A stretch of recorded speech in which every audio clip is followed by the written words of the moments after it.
Փաշինյանին, պարոն վարչապետ, քիչ առաջ դուք ներկայացնում եք Հայաստանի Հանրապետության կառավարության 2025 թվականի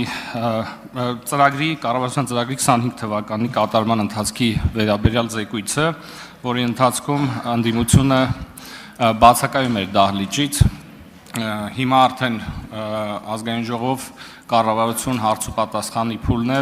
եւ որի ընթացքում եւս ընդդիմությունը բացակայում է դահլիճից։ Ես այս ընթացքում փորձել էի վերհանել վիճակագրություն եւ պարզվում է, որ մինչ այս պահը 8-րդ գումարման ազգային ժողովի բոլոր նիստերի մոտ 43%-ից հարց ու պատասխանների այս փուլից ընդդիմությունը բացակայել է եւ պարզվում է, որ խորհրդարանական կառավարման պետությունների առնվազն այս պետությունների շրջանակում նմանատիպ վիճակագրությունը եզակի է եւ կան պետություններ, որտեղ կա նման պրակտիկա, բայց հիմնականում սա արտահայտվում է կոնկրետ բոյկոտի տեսքով, որը հետևողական է եւ կոնկրետ ինչ-որ ժամանակահատված է ենթադրում, այստեղ մենք չունենք հետևողականություն եւ ընդդիմությունը որոշ ժամանակ բացակայում է, հետո ինչ-որ նիստերի ոչ պարզ պատճառներով ներկայանում է, հետո էլի բացակայում է եւ այստեղ իսկապես դժվար է տրամաբանություն գտնել եւ պետք է նաեւ հաշվի առնենք, որ այս հարց ու պատասխանը կարևորագույն գործիքներից է ընդդիմության կողմից եւ խորհրդարանական վերահսկողություն իրականացնելու համատեքստում եւ նաեւ պետք է հաշվի առնել, որ այս քաղաքական ուժը որոշել է մասնակցել ընտրություններին, հայտ է ներկայացնել եւս մեկ անգամ մասնակցելու եւ հայտ է ներկայացնել իշխանությունը ստանձնելու, ինչու պետք է ընդհանրապես մեր ժողովուրդը այս քաղաքական ուժին ձայն տա, ես կուզեի ձեր կարծիքը։ Արդեն կպատասխանի Հայաստանի Հանրապետության վարչապետ Նիկոլ Փաշինյանը, համեցեք պարոն վարչապետ։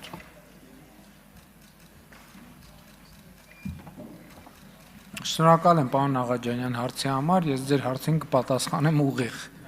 Ես կարծում եմ, որ մեր ժողովուրդը ոչ միայն ձեր նշած ուժին, այլև ընդհանրապես պատերազմի եռագլուխ կուսակցությանը ձայն տալու որևէ պատճառ չունի։ Եվ ընդհակառակը ունի բազմաթիվ պատճառներ, մեկը մյուսից հիմնավոր, այդ ուժերին ընդհանրապես ձայն չտալու, որովհետև քվեարկել այդ ուժերից որևէ մեկի օգտին, դա նշանակում է քվեարկել ինքդ քո դեմ։ Հարցի առաջին մասի վերաբերյալ ես կարող եմ հետևյալը ասել, ես իմ օրինակը կարող եմ բերել, ես 6 տարի անցկացրել եմ ազգային ժողովում, նստած եմ եղել այնտեղ, ես չեմ հիշում մի հարց ու պատասխան, որ ես բաց թողած լինեմ։ Եթե ինչ որ հատուկ հարգելի առանձնահատուկ պատճառ չի եղել, եւ չեմ զարմանա, եթե պարզի որ ոչ մեկից չեմ բացակայել հարց ու պատասխանից, իսկ այդ բացակայությունը մի բանի վկայությունն է, այդպիսով նրանք ընդունում են իրենց պարտությունը այս քաղաքական երխոհության մեջ եւ կարծում եմ նաեւ մյուս կողմից էլ կամաց վեշերը հավաքելու process-ի մեջ են ազգային ժողովից։ Արձագանք։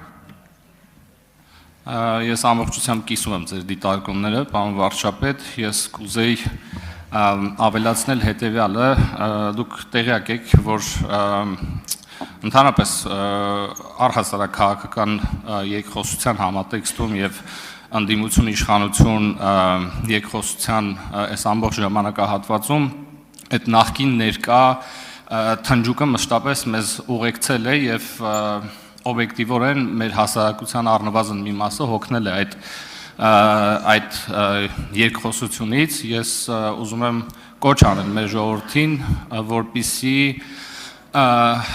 կամ ասել, որ ընդհանրապես այդ թնջուկից դուրս գալու միակ ձևը զրո ձայն տալն է այդ ընդդիմությանը, որովհետև մենք ստիպված կլինենք հաջորդ 5 տարիների ընթացքում նույն շրջապտույտի մեջ լինել եւ պետք է մեր ժողովուրդը հետեւություն անի դրանից։ Շնորհակալություն։ Դե գիտեք, ասում եք ժողովրդի մի մասը հոգնել է, մենք ենք հոգնել, ինչի ժողովրդի մի մասը, որովհետև դա նաեւ մեզ հնարավորություն չի տալիս մեր ասելիքը ամբողջական ներկայացնել եւ մեր ասելիքը ասել։ Ընդ որում ուզում եմ ընդգծել, որ պատերազմի եռագլուխ կուսակցությունը ամբողջությամբ նախկիններից բաղկացած կուսակցություն է եւ այսօր ընտրություններին մասնակցող եթե օրինակ նայենք երեք հիմնական երեք պատերազմի եռագլուխ կուսակցությանը Հայաստան դաշինքը, Ուժեղ Հայաստան կուսակցությունը, Բարգավաճ Հայաստան կուսակցությունը, որ ցանկը նայում ես ինչա, ոնց որ խառնածլն են ու բաժանածլն են։ Այսինքն նույն մարդկանց շրջանակը խառնած բաժանած։ Ուժեղ Հայաստան այդ Սերժ Սարգսյանի, Թևնա Ռոբերտ Քոչարյանի թևի մի մասի հետ եւ դա ակնհայտ է, այսինքն ըստ էության հանրապետականները իրենք էլ դա չեն թաքցնում եւ նաեւ կոնկրետ մարդիկ են ներգրաված դե Հայաստան դաշինքը չգիտեմ նույն անունով են հանդես գալու թե ուրիշ անուն են ընտրելու բարձա այս նույն արտահայտությունն է ընդ որում այս դաշինքի մի հատվածը հիմա տեղավորված է Ուժեղ Հայաստանում մյուս հատվածը տեղափոխվել է Բարգավաճ Հայաստան այսինքն հիմա որ ասում ենք պատերազմի եռագլուխ կուսակցություն կարող ենք նաև ստորակետ այն է նախկինների